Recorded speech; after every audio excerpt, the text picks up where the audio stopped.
Please subscribe and share SWNU. Apollo Hospital introduces revolutionary heart disease treatment in India. Bharat में structural हृदय रोग में जागरूकता लाने की जरूरत। अपोलो ने स्ट्रक्चरल हृदय रोग के इलाज में नवाचारों का सफलतापूर्वक उपयोग किया। नवी मुंबई 21 फरवरी 2025। Apollo hospitals Navi Mumbai AHNM ने हर साल 22 फरवरी को मनाए जाने वाले हृदय वाल्व रोग जागरूकता दिवस के अवसर पर अपने स्ट्रक्चरल हार्ट स्पेशलिस्ट डॉक्टरों की अध्यक्षता में एक अनूठा कार्यक्रम आयोजित किया था। लोगों को हृदय वाल्व की बीमारी के बढ़ते मामलों और उपलब्ध विभिन्न इलाज विकल्पों के बारे में जानकारी देकर जागरूकता बढ़ाने के उद्देश्य से अस्पताल ने ये कदम उठाया। स्ट्रक्चरल हृदय रोग एक ऐसी बीमारी है जो हृदय के वाल्व और उसके चैम्बर्स को प्रभावित करती है। हर साल इसके मामले बढ़ रहे हैं। इसके कारण जन्मजात हो सकते हैं या बाद में पैदा हो सकते हैं। एट्रियल सेप्टल दोष ASD और वेंट्रिकुलर सेप्टल दोष VSD जन्मजात हृदय रोग CHD के उदाहरण हैं और इनका इलाज पेडियाट्रिक इंटरवेंशनल कार्डियोलॉजिस्ट्स द्वारा किया जाता है। इस रोग के बाद में पैदा होने वाले कुछ आम कारण आमवाती हृदय रोग RHD, उम्र बढ़ना, कैल्शियम का जमाव या आनुवंशिक हो सकते हैं। स्ट्रक्चरल हृदय रोग के लक्षण कई हो सकते हैं। इनमें ज्यादातर सांस की तकलीफ, सीने में दर्द, चक्कर आना, घबराहट, टखनों, पैरों या पेट में सूजन आदि शामिल हैं।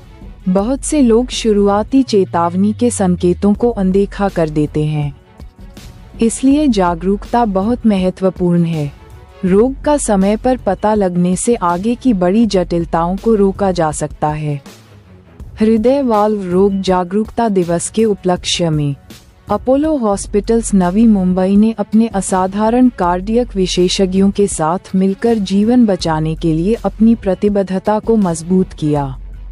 ये सभी कार्डियक विशेषज्ञ कार्डियक वाल्व और रिदम मैनेजमेंट उपकरणों, पेसमेकर और वेंट्रिकुलर सहायक उपकरणों जैसे उन्नत संरचनात्मक हृदय उपकरणों का उपयोग करने में प्रशिक्षित हैं।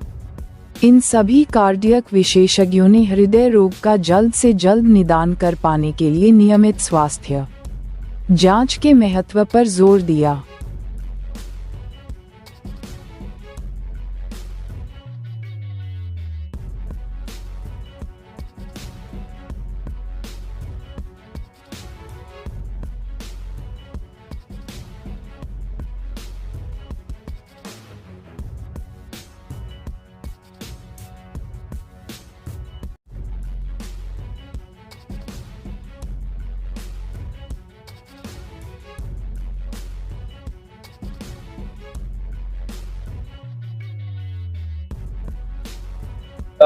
जो भी ये डिसीजेस हैं, स्पेशली हार्ट डिसीजेस हैं, चाहे ब्लड प्रेशर हो, डायबिटीज हो, कोलेस्ट्रॉल हो, इनके खुद के सिम्टम्स नहीं होते। इसीलिए जो अभी बाकी डॉक्टर्स ने बोला, सर ने बोला कि जब तक हम लोग प्रोएक्टिवली अपना चेकअप नहीं करेंगे, हमको पता नहीं चलेगा कि हमारे शरीर के अंदर है।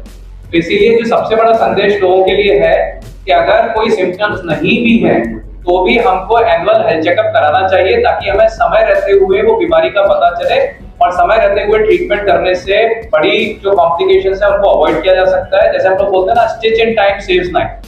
समय पे पूरा चादर फटने से पहले अगर हम उस पर टाका लगा दें तो पड़ेगा नहीं।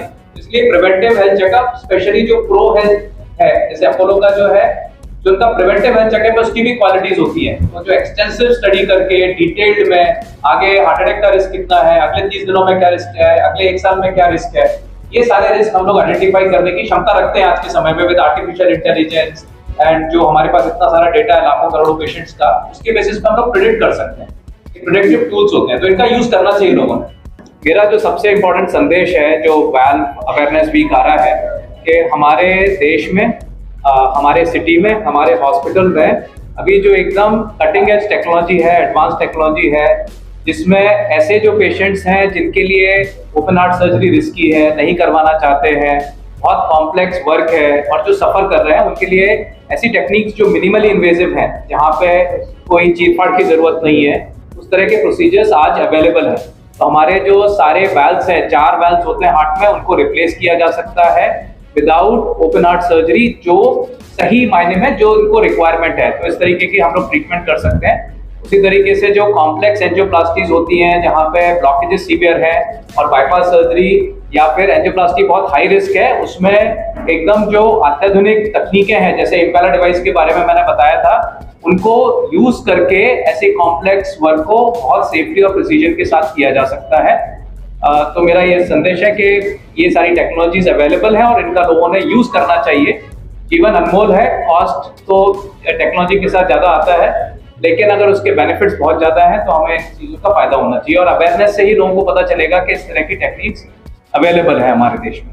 पेन्शन तर आजार न होणे म्हणून काळजी घेणे, त्याच्यामध्ये तुमची लाईफस्टाईल चांगली ठेवणे, डाएट कंट्रोल ठेवणे, दुसरा आजार आहे की नाही बघण्यासाठी अगोदर टेस्ट करून पाहणे। जे रुटीनली ज्यांचं वय 25च्या वर आहे पुरुषांनी आणि स्त्रियांनी वय ज्यांचं वय 30 पेक्षा जास्त आहे, अशा सर्वांनी at least basic ECG, echo, stress test, lipid profile आणि शुगर लेवल चेक करून घ्यायला पाहिजे। कारण की बरेच आजार टेस्ट केल्याशिवाय समजून येत नाही आणि एकदा जर आजार असेल तर त्याची ट्रीटमेंट करून घेणे। आणि आता पूर्वीसारखं नाही की बाबा मला सर्जरीच करा। आजकाल असं आहे की चारीच्या चारी वॉल आम्ही बदलू शकतो। कसल्याही कॉम्प्लेक्स बायपास असेल, ज्यांना बायपास नको आहे, कसल्याही प्रकारचे अँजिओप्लास्टी आम्ही करू शकतो। कॅल्शियम पूर्वी असं म्हणजे कॅल्शियम असेल तर बायपासच करावं लागायचं, लेफ्ट मेन आर्टरी असेल तर बायपासच लागायचं। त्या गोष्टी आम्ही आजकाल अँजिओप्लास्टीनं करू शकतो। बऱ्याच वेळेस आम्ही हायब्रिड टेक्निक वापरून मोठ्या मोठ्या जे एओर्टा म्हणून जे मोठे धमनी असते त्याच्यामध्ये पण आम्ही स्टेंट टाकून ओपन करू शकतो। लहान मुलांचं त्याचं पण एक्सपर्टायझेशन, आता पेसमेकर सांगितलं त्याला पण सर्जरीची गरज नाही। त्याच्यामुळं जे काही सर्जन करू शकतात, जे काही सर्जरी करू शकतात, त्याच गोष्टी आपण विदाउट सर्जरी सध्या करू शकतो विथ प्रिसिजन आणि with clear cut and better result. या गोष्टी आमचा मेसेज आहे। नई नई चीज़ें आ रही हैं, आप देख रहे हैं न्यू कार्स आ रही हैं, न्यू इन्वेंशंस हो रहे हैं हर जगह। उसी तरह से कार्डियोलॉजी में भी नई नई चीज़ें हो रही हैं और as a responsible and senior cardiologist working in Apollo hospital, we all have a responsibility to bring those new things into this place. तो अभी हमारे ये जो नई चीज़ें आ रही हैं इसका यूटिलाइजेशन बहुत सारे कंट्रीज़ के लोग कर रहे हैं। हमारे पास बहुत सारे फॉरेन पेशेंट्स भी हैं जिनको ये पता चल रहा है कि हम लोग ये कर रहे हैं, कीनिया से, नायरोबी से, मॉरिशस से। तो हम ये चाहते हैं कि लोकल जनता को भी पता चले कि जो प्रोसीजर्स पहले सोच भी नहीं सकते थे वो बहुत फ्रीक्वेंटली हमारे यहाँ पर हो रहे हैं और सक्सेसफुल हो रहे हैं। तो इससे फ़ायदा ये हो रहा है कि हमारी लोकल जनता को भी इसके बारे में पता चल रहा है और most of the insurance company इसको कवर कर रही है। जैसे मैंने आपको पेसमेकर के बारे में बताया, वो पेसमेकर की इंश्योरेंस ने पूरा कवर किया। जब हम उनको जेन्युइन रीजंस देते हैं कि किस वजह से ये कॉस्टली पेसमेकर लगाया जा रहा है, तो उसके अप्रूवल्स आते हैं। तो लोगों को ये पता चलना चाहिए कि ये दुनिया में ये चीज़ें हैं और ये चीज़ें अपोलो हॉस्पिटल नवी मुंबई में बहुत ईजिली अवेलेबल हैं with the best possible rates and best possible technologies. क्या कहता है एक्चुअल में?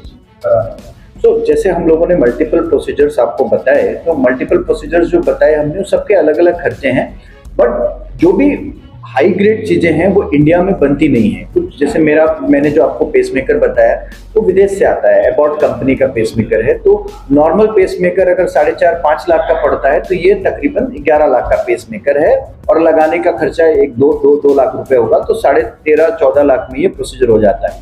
तो जो भी चीज़ें इस तरह की हैं जो नई नई आई है मार्केट में, वो यूजली US UK से इम्पोर्ट होकर के आती हैं, तो उसका कॉस्ट होता है। जब भारत सरकार से जो सहायता हो रही है मेडिसिन के बारे में, इलाज के बारे में जो सहायता हो रही है, कार्ड बनाए जा रहे हैं सरकार की तरफ, क्या उसको इसमें इंक्लूड किया जा सकता है? तो बहुत सारी ऐसी स्कीम्स हैं जिसमें ये प्रोसीजर्स होते हैं।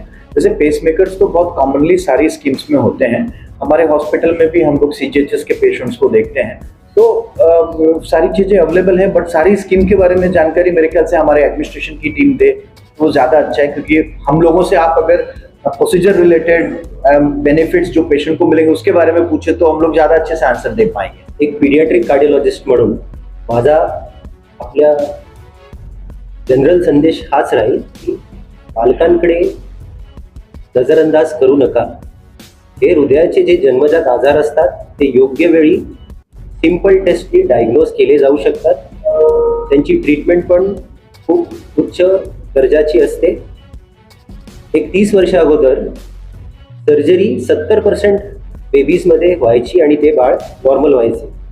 पण आता आपल्या टेक्नॉलॉजी ॲडव्हान्समेंटमुळे 50% एक न्यूबॉर्न 6 तासाच्या बाळामध्ये पण आपण विदाऊट सर्जरी इंटरव्हेन्शननी ती बाळं वाचवलेली आहेत आणि हे प्रात्यक्षिक आहे, हे घडतंय. तर याचा फायदा त्या योग्य वेळेस त्या बाळाला मिळेल. त्यांचा एका ट्रीटमेंटमध्ये पूर्ण आयुष्य नॉर्मल होत आहे. पण ती वेळ एकदा निघून गेल्यानंतर जे कॉम्प्लिकेशन घडतात मग तेवढं सोपं ते राहत नाही. एक simple point, right diagnosis at the right time. Simple test like echo for whoever needs it at the right time, and we are there to help you out. Thank you very much.